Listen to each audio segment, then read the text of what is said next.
स्वागत है नए वीडियो में। और मैं चैनल में ट्रैवल विद गणेश जी के। मैं बात करूंगा पैसे कैसे कमाएं और बिना इन्वेस्टमेंट से भी आप कैसे पैसे कमा सकते हैं और घर से ही कमा सकते हैं।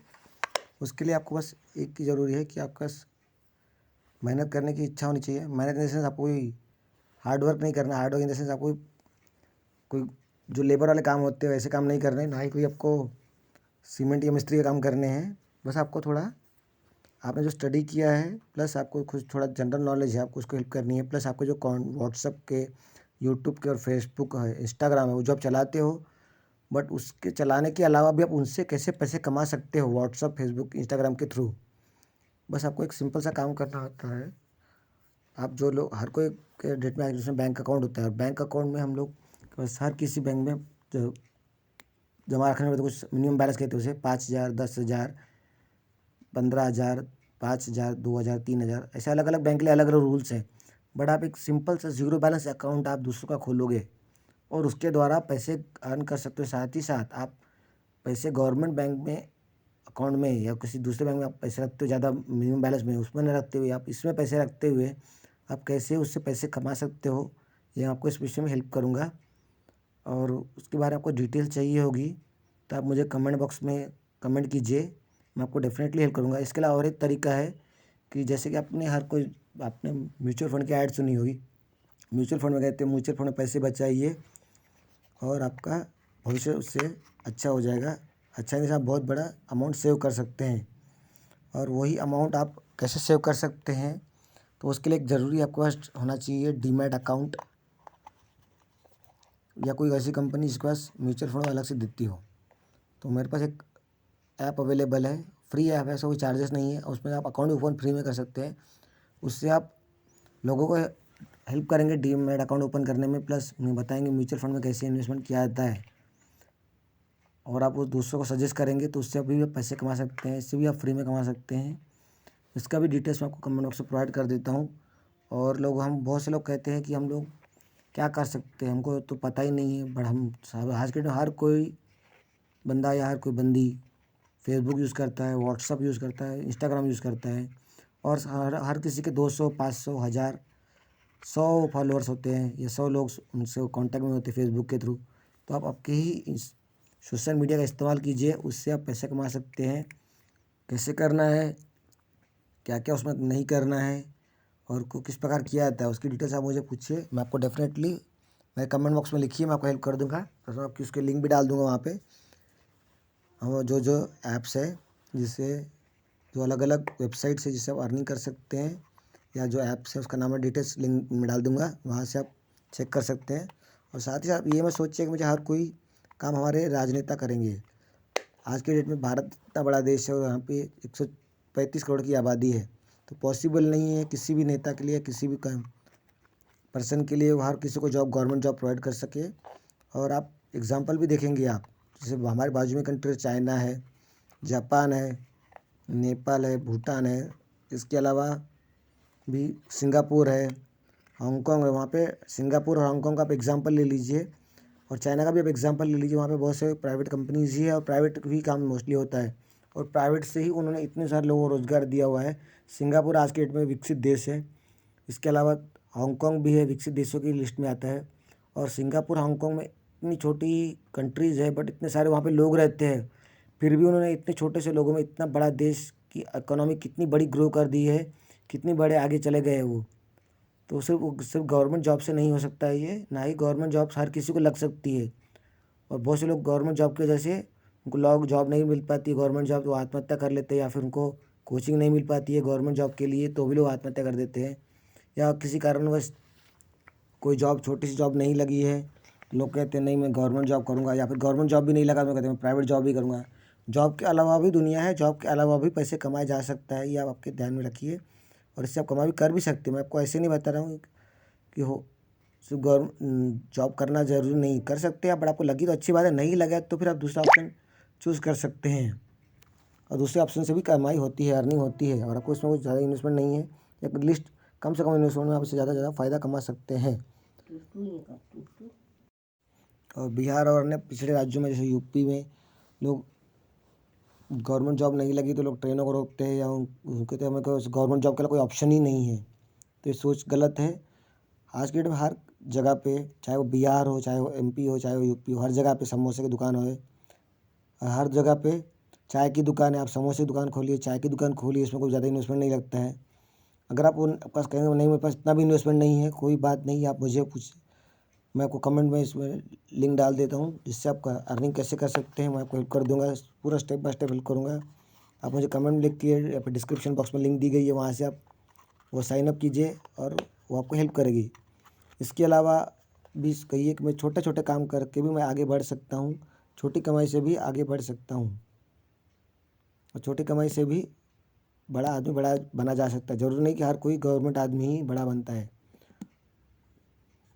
तो आप सोचना चालू कीजिए, विचारों को पॉजिटिव रखिए, विचारों को पॉजिटिव रखेंगे तो आपको भी काम में आएगी। साथ ही साथ अगर आप खुद का बिज़नेस करते हैं, जैसे मैं आपको बता रहा हूँ, खुद का तरीके से आप बिज़नेस करते हैं या फिर आप जो रेफरिंग का काम करते हैं उसमें कोई पैसे लगते नहीं हैं, तो आपको भी काम करेंगे, साथ ही साथ दूसरे लोगों को भी आप काम कराना सिखाएंगे तो वो भी आपको लिए हेल्प कर आपसे अर्निंग कर सकते हैं।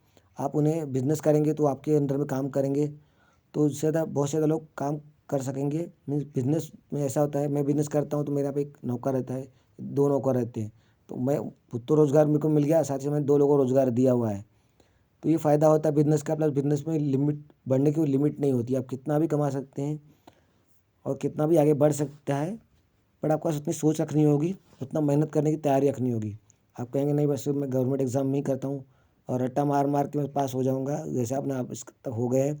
गवर्नमेंट जॉब में ऐसा नहीं होता है, गवर्नमेंट जॉब पॉसिबल भी नहीं है। लाखों लोग गवर्नमेंट जॉब में, करोड़ों लोग अप्लाई करते हैं और किसी किसी का ही नंबर लगता है वहाँ पे। तो इसलिए आप स्टार्ट कीजिए, छोटे से छोटा स्टार्ट भी एक बड़ी से बड़ी कामयाबी दिला सकता है। बट आपको सोचना पड़ेगा, आगे बढ़ना पड़ेगा और कहना पड़ेगा हाँ मैं कर सकता हूँ, हाँ मैं करूँगा। मैं गवर्नमेंट जॉब के अलावा भी बाकी बिज़नेस में या फिर दूसरे जो काम है जो मेरे पढ़ाई का मैं इस्तेमाल करूँगा उससे और उसमें आगे बढ़ूँगा। आप सोचिए और आगे बढ़िए और कोई दिक्कत आता है तो आप मुझे कमेंट बॉक्स में लिखिए, मैं आपको पूरी हेल्प करूँगा। और जैसे कि आप कहते हैं कि जापान एक विकसित देश है, हाँ बिल्कुल विकसित देश है, बट वहाँ पे जो रेलवे चलती है वहाँ पे बुलेट ट्रेन से और बाकी ट्रेन भी है, मोस्टली वो प्राइवेट सेक्टर चलाता है। तो प्राइवेट सेक्टर चलाने के बाद भी इतने सारे प्राइवेट वहाँ पे जापान में है, बट उन्होंने बिना गवर्नमेंट इतने सारे, जैसे हमारे भारत में तो रेलवे चलती है गवर्नमेंट चलाती है, 12 से 14 लाख लोग काम करते हैं और लोग कहते हैं नहीं रेलवे हमको गवर्नमेंट ही चाहिए। गवर्नमेंट ही चाहिए, ठीक है, अच्छी बात है, बट ऐसा कोई पॉसिबल नहीं कि हर जगह आपको हर चीज़ें गवर्नमेंट चलाए, वो गवर्नमेंट के लिए पॉसिबल नहीं हो सकता है वो। और गवर्नमेंट हर किसी को रोज़गार भी नहीं दे सकती है, ये आप आपके दिमाग में रखिए और सोच बढ़ाइए, आपका सोच का दायरा बढ़ाइए और आगे बढ़िए। और आप इसका दूसरा भी एग्जांपल ले सकते हैं, जैसे सिंगापुर है। सिंगापुर में एक छोटा सा देश है, वहाँ पे कोई, हम जैसे भारत में बहुत सारे कोयले की खदान है, हीरे की खदान है और बाकी लोहे की खदान है, सोने की भी खदान है। हमारे पे इतने सारी खदानें हैं, इतने सारे कोयला मिलता है, हर स्टेट में कोयला मोस्टली मिलता ही है।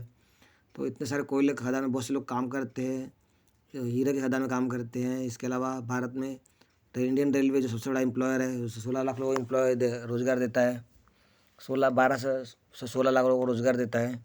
इसके अलावा हमारे पास बहुत से बैंक्स है, वो भी गवर्नमेंट रोज़गार देती है।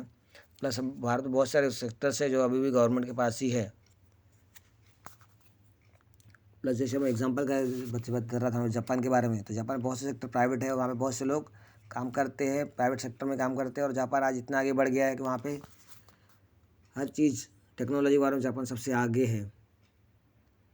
आगे इसलिए उसने सोच रखा कि हमारे पास लोग कम है लेकिन हम इतनी टेक्नोलॉजी को आगे बढ़ाएंगे, इतना हम किसी के भरोसे नहीं रहेंगे, खुद आगे बढ़ेंगे। तो आप भी ऐसे करिए, खुद आगे बढ़िए, किसी के भरोसे मत रहिए मेरा नेता काम कर देगा, मैं इसको वोट दूंगा तो मुझे सरकारी नौकरी मिल जाएगी, या इसके यहाँ पे मैं काम करूँगा या इसको थोड़ा मैं हेल्प करूँगा इसकी राजनेता के यहाँ पे तो मुझे काम मिल जाएगा। वो आप सोच में मत रखिए, ऐसा कुछ हो नहीं सकता, ऐसा पॉसिबल भी नहीं है। और इसके अलावा एग्जांपल हम बात करें सिंगापुर की, जिसमें से बात कर रहे हैं, सिंगापुर में कोई भी खदान नहीं है, ना ही कोई, वहाँ पे बहुत बड़ी बड़ी इंडस्ट्रीज़ भी है। बहुत, जैसे भारत में बहुत बड़े कारखाने हैं, शुगर कारखाने हैं, लोहे के कारखाने हैं हमारे यहाँ पे। वैसे सिंगापुर में ऐसा कुछ नहीं है, छोटा सा देश है। बस उस देश ने बैंकिंग, इंश्योरेंस और शिपिंग और कुछ छोटी छोटी इंडस्ट्रीज़ है, जिसे कहते थर्ड सेक्टर जैसे टर्शरी सेक्टर कहते हैं उसे। वो कॉमर्स में एक फील्ड पढ़ाया जाता है। टर्शियरी सेक्टर ऐसा सेक्टर है जहाँ पे सेवा के द्वारा हम इनकम बढ़ा सकते हैं, साथ ही साथ हम ज़्यादा से ज़्यादा लोगों को रोज़गार दे सकते हैं। ऐसे रोज़गार के सेक्टर है, इंश्योरेंस है, बैंकिंग है, शिपिंग है। इसके अलावा कुछ अलग अलग सेक्टर्स है जो कॉमर्स के रिगार्डिंग सेक्टर्स है। जिन्होंने बीकॉम पढ़ा होगा या एमबीए किया होगा या एमकॉम पढ़ा होगा उन्हें पता होता है ये। आप उनसे पूछ लीजिए या फिर आप डिटेल्स आप गूगल में भी सर्च कर सकते हैं टर्शियरी सेक्टर क्या होता है, उसमें कैसे अर्निंग्स होती है और उससे कैसे लोगों को रोज़गार मिलता है। तो सिंगापुर ने भी बहुत प्रगति की है। इसके अलावा हांगकांग भी वो भी एक छोटा सा देश है। हांगकांग में कहा जाता है पहले वो दलदली क्षेत्र था जहाँ पे चाइना ने उसे छोड़ दिया था, और आज के डेट में वहाँ पे कुछ लोगों ने चाइना से कुछ उनको प्रॉब्लम्स हुआ था, उनको अच्छे से बहुत दिक्कतें हो रही थी, चाइना में रहने नहीं दे रहा था, तो वो लोग हांगकांग में शिफ्ट हो गए और हांगकांग को उन्होंने आज इतना बड़ा इकोनॉमिक जोन बना दिया, इतना बड़ा इकोनॉमी उसकी आगे बढ़ गई हांगकांग की। तो चाइना कहता है वो कैसे आगे बढ़ गए, कैसे आगे बढ़े, वहाँ पे कुछ तो इतनी बड़ी खदानें नहीं है हांगकांग में, ना ही इतने बड़े कुछ है, बट हांगकांग ने टेक्नोलॉजी सेक्टर में इतना आगे बढ़ गया है वो कि वहाँ पे बहुत से लोग, इतनी बिल्डिंग्स है और वहाँ पे मोस्टली काम बिल्डिंग्स है और बहुत ज़्यादा डेंस पैक हांगकांग है। सब 20 से 30 किलोमीटर या उससे थोड़ा सा छोटा या बड़ा होगा, बट वहाँ पे 4 से 5 करोड़ की आबादी रहती है और 4-5 करोड़ की आबादी भी बहुत ज़्यादा अर्निंग कमाती है।